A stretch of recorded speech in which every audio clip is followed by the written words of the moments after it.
여러분 안녕하십니까? 무려 150만 건의 500억 원의 액수. 이게 어떤 수치일까요?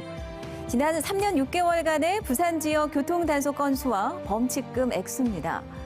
저희 취재팀이 경찰의 교통단속 150만 건을 분석한 결과를 오늘부터 사흘간 연속해서 보도합니다. 이 500억이란 엄청난 액수의 범칙금이 부과됐지만 더 놀라운 것은 이게 교통안전 개선을 위해서 쓰이지 않았다는 겁니다.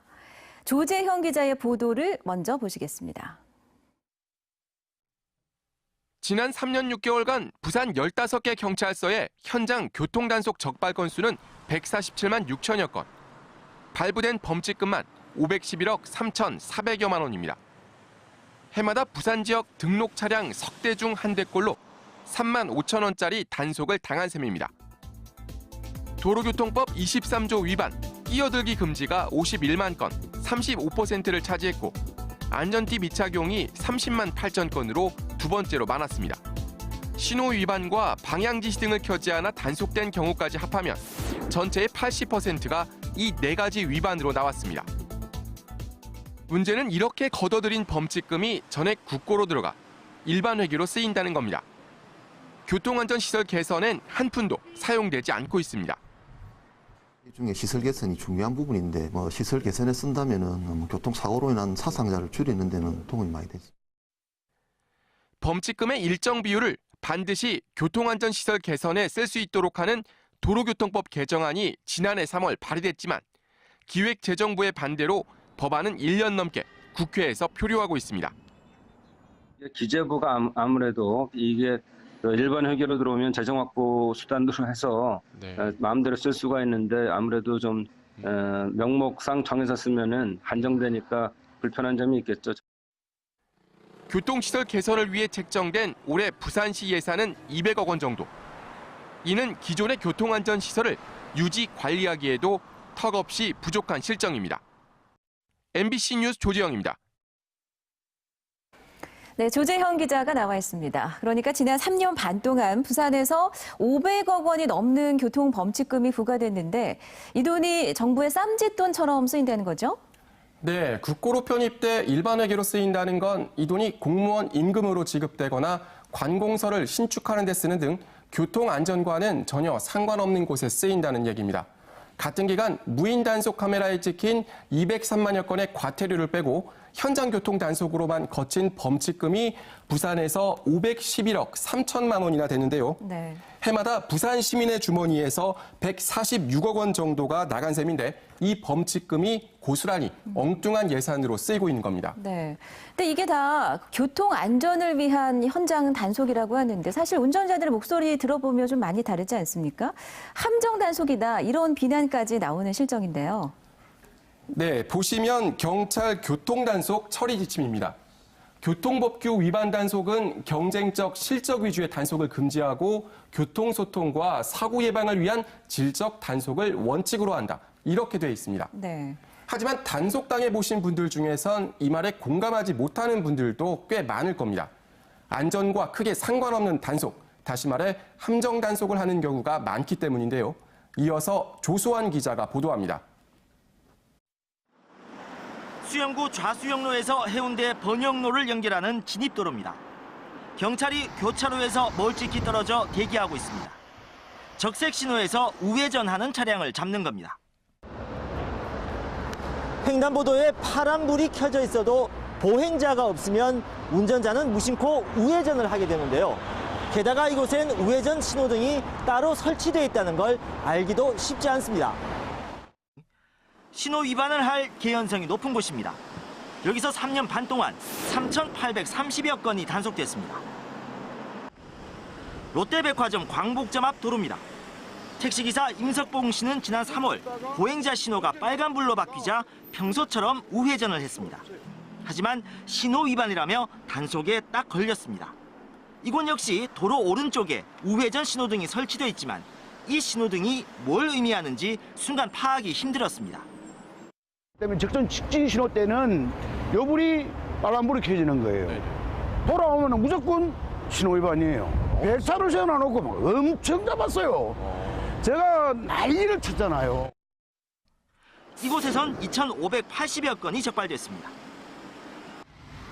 기장군 교리 삼거리입니다. 우회전 전용 차로가 있습니다. 진입하며 우측 깜빡이를 켜지 않았다고 적발된 경우가 350건. 단속 이유를 알 수 없는 곳입니다. 실적을 쫓다 보니 엉뚱하게도 다른 경찰서 관할 지역으로 가 목 좋은 곳을 찾아 단속을 하기도 합니다. 전체 147만 6천 건 중 관할 지역을 벗어나 단속이 이뤄진 건 7만 4천여 건, 전체의 5%입니다. 영도서의 경우 그 비율이 59%나 됐습니다. 부산경찰청이 각 경찰서에 내린 실적평가 기준입니다. 교통단속 성과가 점수로 반영되고 있습니다. 실적 위주 단속이 아닌 교통사고 예방을 위해 단속하라는 지침은 현장에서 지켜지지 않고 있습니다. MBC 뉴스 조수아입니다. 네, 저희 취재팀의 교통단속 분석 결과 내일도 계속해서 보도해드리겠습니다. 이 정관 신도시에서 대규모 분양 사업을 하는 한 업체가 수억 원대 전기료를 체납하면서 이 상가 건물 전체 영업이 중단되다시피 했습니다. 이 자금난을 겪고 있는 것으로 추정되고 있는데요. 문제는 투자자 피해가 상당할 것으로 우려됩니다. 송광모 기자입니다. 지하 5층, 지상 13층 규모의 대형 복합 쇼핑몰입니다.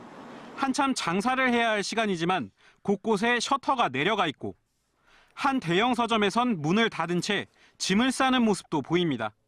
전기가 곧 끊길 거라는 문구도 여기저기 나붙었습니다. 대형 영화관마저 영업을 일시 중단했습니다. 평소 불이 환하게 켜져 있어야 할 영화관입니다. 하지만 이곳은 암흑천지인데요. 이뿐만이 아닙니다. 보시는 것처럼 이 소규모 사업장들 역시 현재는 영업을 잠정 중단한 상태입니다. 건물을 운영하는 시행사가 자금난 등으로 석 달째 전기료 3억 원가량을 체납한 겁니다. 당장 건물 전체에 전기가 끊긴다면 분양권자도 세입자도 큰 피해를 입게 될 상황. 더 큰 문제는 이 시행사가 정관에만 건물 7곳을 운영 중인 데다 1000세대에 가까운 건물 2채가 더 지어지고 있다는 점입니다. 일부 투자자들은 시행사가 고수익을 전제로 분양권자들에게 잔금 투자까지 유도했는데 수익은커녕 원금도 돌려받지 못하게 생겼다며 시행사 대표를 고소했습니다. 지금 우리 심각합니다. 지금 뭐 온 가족이 다 걸려 있으니까 만약에 중금 떨어져가지고 2개월 만에 잔금 치라는데 좀 한다는 사람 천지라니까 지금. 상황을 듣기 위해 수차례 전화 후 시행사를 직접 찾았지만 답을 들을 순 없었습니다. 대표님은 안 오신 지 좀 됐나요? 최근에는 따로 움직이시고. 경찰이 업체 대표에 대한 출국 금지 신청까지 하면서 자칫 지역 경제에까지 악영향을 줄 가능성도 커졌습니다. MBC 뉴스 송광모입니다. 어제 문재인 대통령과 여야 5당 원내대표가 여야정 상설협의체 첫 회의에서 지방분권을 강화한다는 내용에 합의했는데요. 마침 부산에서 열린 지방분권 정책토론회에서는 정부의 적극적인 의지가 필요하다는 성토가 이어졌습니다. 이만은 기자가 정리했습니다. 먼저 세제 개편 문제. 정부는 현재 8대2 수준인 국세와 지방세 비율을 2022년까지 6대4로 개편한다는 방침입니다. 대통령 소속 자치분권위원회는 이를 위해 내년까지 세법을 개정해 지방소비세와 지방소득세 개편안을 마련하기로 했습니다. 특히 일부 국세를 지방세로 돌려 지방세수를 확대해야 한다는 목소리가 높습니다. 여러 가지 법률적인 좀 통과가 필요합니다. 그래서 국회에 통과되는 어떤 그 과정이 필요하겠고, 그 과정에서 지방분권 자치에 올바른 어떤 취지가 제대로 반영됐으면 좋지 않겠나. 자치경찰제 논의도 속도를 내고 있습니다. 내년에 서울과 세종, 제주에 자치경찰제를 시범 도입하고 현 정부 임기 내에 전국으로 확대한다는 계획입니다. 교육자치의 경우 내후년까지 유치원과 초중등 교육의 권한을 지방으로 이양하기로 했습니다.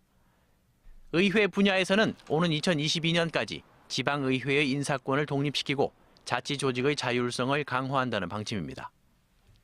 무엇보다 중요한 것은 자치입법권인데 지방자치법 22조에 지금 단서 조항으로 있는 주민권리 제한이나 의무 부과는 법률로만 할 수 있게 되어 있는 조항을 삭제하거나 개정해야만이 진정한 지방자치가 이루어지리라고 생각합니다. 정부는 자치분권위원회가 제출한 계획들을 취합해 연도별 시행 계획을 수립할 예정입니다. 그러나 지방분권의 현실화를 위해서는 이 같은 권고안을 수용하려는 중앙 부처들의 적극적인 의지가 선결 과제가 될 것으로 보입니다. MBC 뉴스 이만흥입니다. 네, 다음은 오늘 하루 부산에서 열린 주요 행사를 간추려 드립니다. 오늘의 부산 이도환 기자입니다. 국제로터리 베리 레신 세계 회장이 부산을 처음으로 방문했습니다.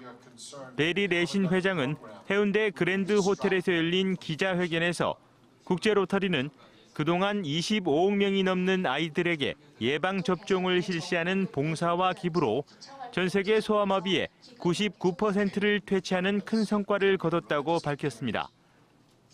또 빌 게이츠 재단으로부터 5억 불을 기부받아 소아마비 완전 퇴치를 위해 노력하고 있다고 말했습니다. The reality is that we need to finish the job of eradicating polio. 국제로터리는 지구 환경을 살리기 위한 활동도 펼칠 계획입니다. 부산시 일자리위원회가 공식 출범했습니다. 25명으로 구성된 일자리위원은 학계와 연구기관 등 다양한 분야의 전문가로 구성됐습니다. 오거돈 시장은 출범식에서 취업 계층별 고용 여건을 개선해 11만 7,600개의 일자리를 만들고 신기술 중심으로 10만 개의 일자리를 더하는 일자리 로드맵을 발표했습니다. 부산시는 또 주택금융공사, 부산은행과 함께 200억 원 규모의 일자리 창출 상생 펀드를 조성해 고용 우수 기업을 지원하기 위한 협약식도 열었습니다. 오늘의 부산이었습니다. 부산지검이 전국에서 처음으로 밤샘 조사를 원칙적으로 금지했습니다. 부산지검은 지난달 5일부터 피조사자나 변호인이 동의하는 경우 심야 조사를 할 수 있다는 기존 밤샘 조사 요건을 자발적으로 신청한 경우로 변경했습니다. 밤샘 조사는 자정 이후에도 계속되는 조사를 의미합니다.